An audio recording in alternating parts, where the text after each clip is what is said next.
आदरणीय धर्म प्रेमी सज्जनों, सादर नमस्ते। मैं जेठालाल विश्वकर्मा आप सभी का हार्दिक स्वागत करता हूं। कहानी मुंशी प्रेमचंद जी की। कहानी का शीर्षक है रानी सारंधा भाग 2। ये कहकर उसने अपने 25 योद्धाओं को तैयार होने की आज्ञा दी। स्वयं अस्त्र धारण किए और योद्धाओं के साथ बली बहादुर खां के निवास स्थान पर जा पहुंची। खां साहब उसी घोड़े पर सवार होकर दरबार चले गए थे। सारंधा दरबार की तरफ चली और एक क्षण में किसी वेगवती नदी के सदृश बादशाही दरबार के सामने जा पहुंची। ये कैफियत देखते ही दरबार में हलचल मच गई। अधिकारी वर्ग इधर उधर से आकर जमा हो गए। आलमगीर भी सहन में निकल आए। लोग अपनी अपनी तलवारें संभालने लगे और चारों तरफ शोर मच गया। कितने ही नेत्रों ने इसी दरबार में अमर सिंह की तलवार की चमक देखी थी। उन्हें वही घटना फिर याद आ गई। सारंधा ने उच्च स्वर से कहा, खां साहब, बड़ी लज्जा की बात है। आपने वही वीरता जो चंबल के तट पर दिखानी चाहिए थी, आज एक अबोध बालक के सम्मुख दिखाई है। क्या ये उचित था कि आप उससे घोड़ा छीन लेते? बली बहादुर खां की आंखों से अग्नि ज्वाला निकल रही थी। वह कड़ी आवाज़ से बोले, किसी गैर की क्या मजाल है कि मेरी चीज़ अपने काम में लाए। रानी ने कहा, वो आपकी चीज़ नहीं है, मेरी है। मैंने उसे रणभूमि में पाया है और उस पर मेरा अधिकार है। क्या रणनीति की इतनी मोटी बात भी आप नहीं जानते? खां साहब बोले, वो घोड़ा मैं नहीं दे सकता। उसके बदले में सारा अस्तबल आपकी नज़र है। रानी साहब बोली, मैं अपना घोड़ा लूँगी। खां साहब बोला, मैं उसके बराबर जवाहरात दे सकता हूँ, परंतु घोड़ा नहीं दे सकता। रानी ने कहा, तो फिर इसका निश्चय तलवार से होगा। बुंदेला योद्धाओं ने तलवारें सौत ली और निकट था कि दरबार की भूमि रक्त से प्लावित हो जाए। बादशाह आलमगीर ने बीच में आकर कहा, रानी साहिबा, आप सिपाहियों को रोकें, घोड़ा आपको मिल जाएगा, परंतु इसका मूल्य बहुत देना पड़ेगा। रानी बोली, मैं उसके लिए अपना सर्वस्व खोने को तैयार हूँ। बादशाह बोला, जागीर और मनसब भी। रानी ने कहा, जागीर और मनसब कोई चीज़ नहीं। बादशाह बोला, अपना राज्य भी। रानी साहिबा बोली, हाँ, राज्य भी। बादशाह ने कहा, एक घोड़े के लिए। रानी बोली, नहीं, उस पदार्थ के लिए जो संसार में सबसे अधिक मूल्यवान है। बादशाह बोले, वो क्या है? रानी साहिबा बोली, अपनी जान। इस भांति रानी ने अपने घोड़े के लिए अपनी विस्तृत जागीर, उच्चराज और राज सम्मान सब हाथ से खोया और केवल इतना ही नहीं, भविष्य के लिए कांटे बोए। इस घड़ी से अंत दशा तक चंपत राय को शांति ना मिली। राजा चंपत राय ने फिर ओरछे के किले में पदार्पण किया। उन्हें मनसब और जागीर के हाथ से निकल जाने का अत्यंत शोक हुआ, किंतु उन्होंने अपने मुंह से शिकायत का एक शब्द भी नहीं निकाला। वह सारंधा के स्वभाव को भली भांति जानते थे। शिकायत इस समय उसके आत्मगौरव पर कुठार का काम करती। कुछ दिन यहाँ शांतिपूर्वक व्यतीत हुए, लेकिन बादशाह सारंधा की कठोर बात भूला ना था। वो क्षमा करना जानता ही ना था। ज्यों ही भाइयों की ओर से निश्चिंत हुआ, उसने एक बड़ी सेना चंपत राय का गर्व चूर्ण करने के लिए भेजी।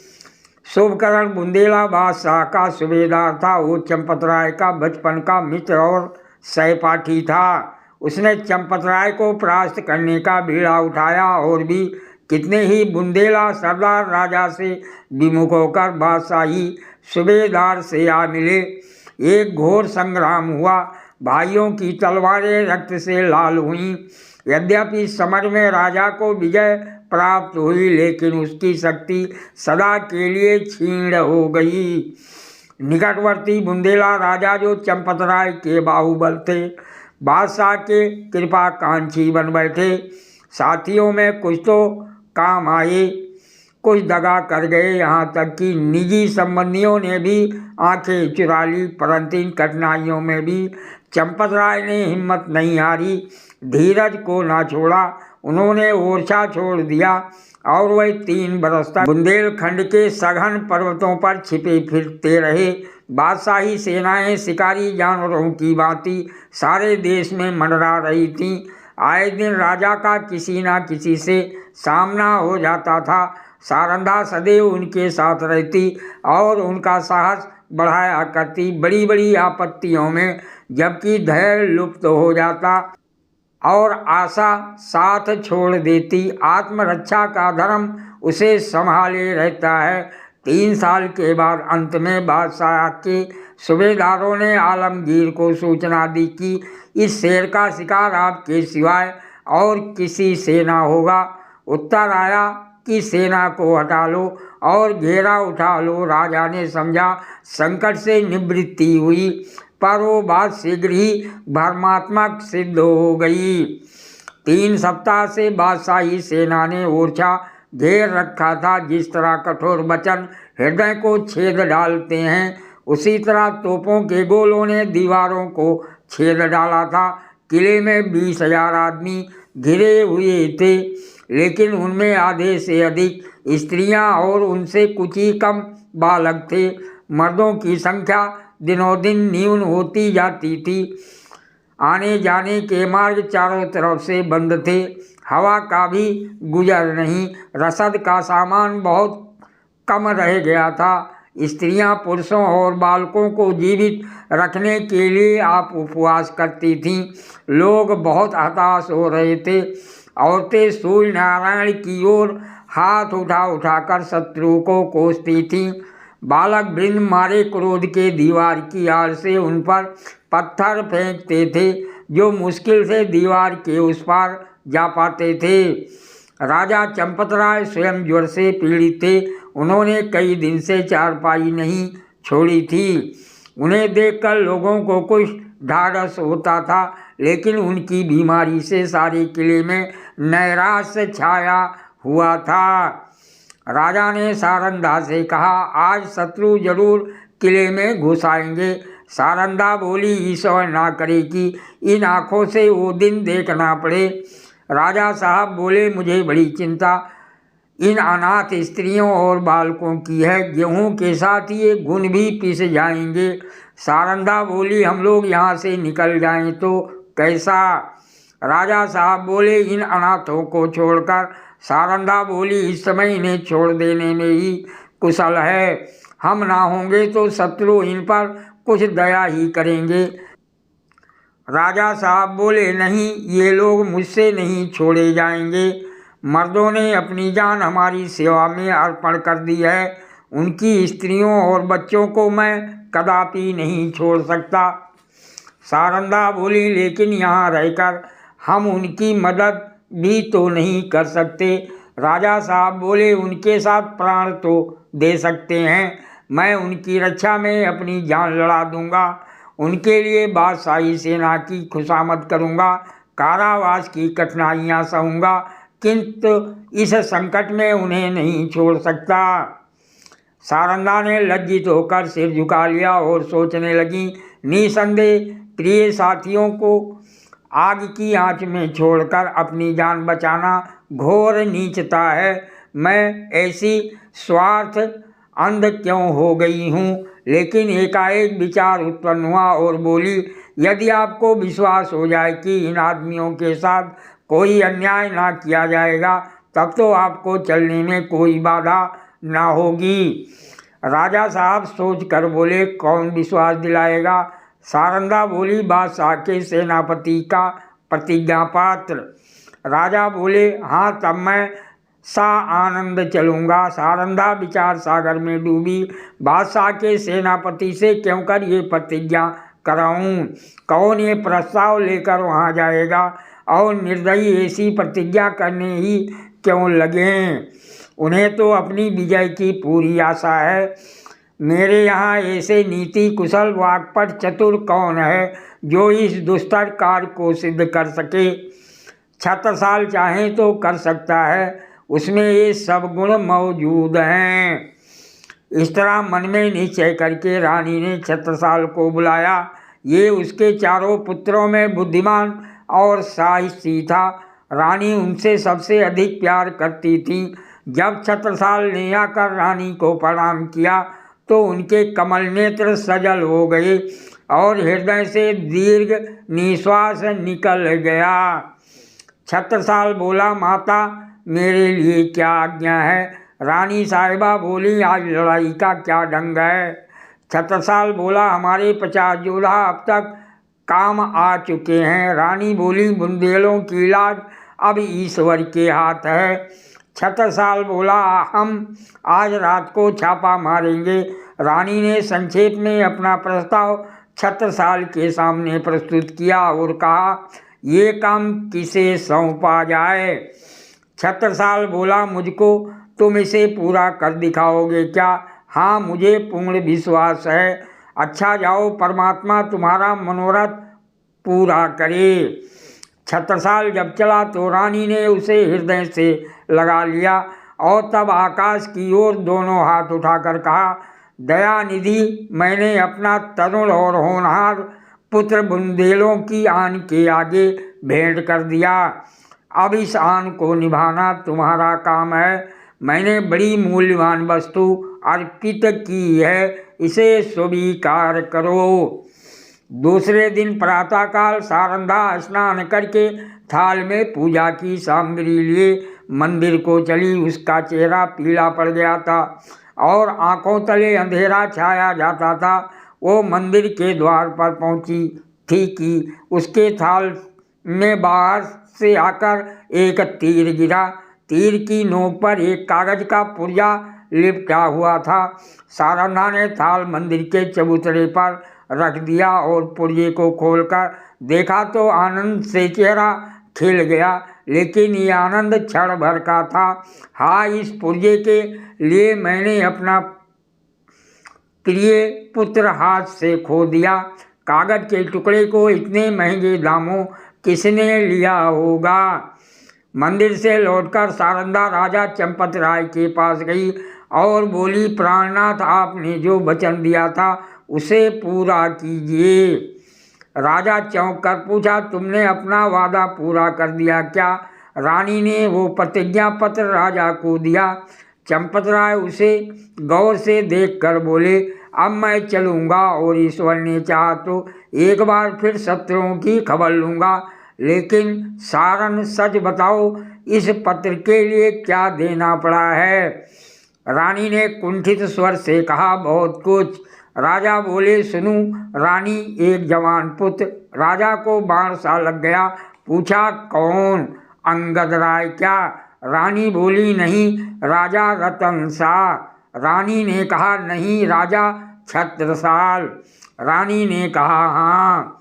जैसे कोई पक्षी गोली खाकर परों को फड़फड़ाता है और तब बेदम होकर गिर पड़ता है, उसी भांति चंपतराय पलंग से उछले और फिर अचेत होकर गिर पड़े। छत्रसाल उनका परम प्रिय पुत्र था। उनके भविष्य की सारी कामनाएं उसी पर अवलंबित थीं। जब चेत हुआ तब बोले, सारंग, तुमने बुरा किया। अंधेरी रात थी। रानी सारंधा घोड़े पर सवार चंपत राय को पालकी में बैठाए किले के गुप्त मार्ग से निकली जाती थी। आज से बहुत काल पहले एक दिन ऐसे ही अंधेरी दुखदायी रात्रि थी। तब सारंधा ने शीतला देवी को कुछ कठोर वचन कहे थे। शीतला देवी ने उस समय जो भविष्यवाणी की थी वो आज पूरी हुई। क्या सारंधा ने उसका जो उत्तर दिया था वो भी पूरा होकर रहेगा। मध्याह्न था। सूर्य नारायण सिर पर आकर अग्नि की वर्षा कर रहे थे। शरीर को झुलसाने वाली प्रचंड प्रखर वायु वन और पर्वत में आग लगाती फिरती थी। ऐसा विदित होता था मानो अग्निदेव की समस्त सेना गरजती हुई चली आ रही है। गगनमंडल इस भय से कांप रहा था। रानी सारंधा घोड़े पर सवार चंपत राय को लिए पश्चिम की तरफ चली जाती थी। ओरछा 10 कोस पीछे छूट चुका था और प्रतिक्षण यही अरमान स्थिर होता जाता था कि अब हम भय के क्षेत्र से बाहर निकल आए। राजा पालकी में अचेत पड़े हुए थे और कहाँ पसीने से सरोबार थे। पालकी के पीछे 5 सवार घोड़ा बढ़ाए चले जाते थे। प्यास के मारे सबका बुरा हाल था। तालू सूखा जाता था। किसी वृक्ष की छां और कुएं की तलाश में आंखें चारों ओर दौड़ रही थीं। अचानक सारंधा ने पीछे की तरफ फिरकर देखा तो सवारों का एक दल आता हुआ दिखाई दिया। उसका माथा ठनका कि अब कुशल नहीं है, ये लोग अवश्य हमारे शत्रु हैं। फिर विचार हुआ शायद मेरे राजकुमार अपने आदमियों को लिए हमारी सहायता को आ रहे हैं। नैराश्य में भी आशा साथ नहीं छोड़ती। कई मिनट तक वो इसी आशा और भय की अवस्था में रही, यहाँ तक कि वो दल निकट आ गया और सिपाहियों के वस्त्र साफ नजर आने लगे। रानी ने एक ठंडी सांस ली। उसका शरीर तीव्रवत कांपने लगा। ये बादशाही सेना के लोग थे।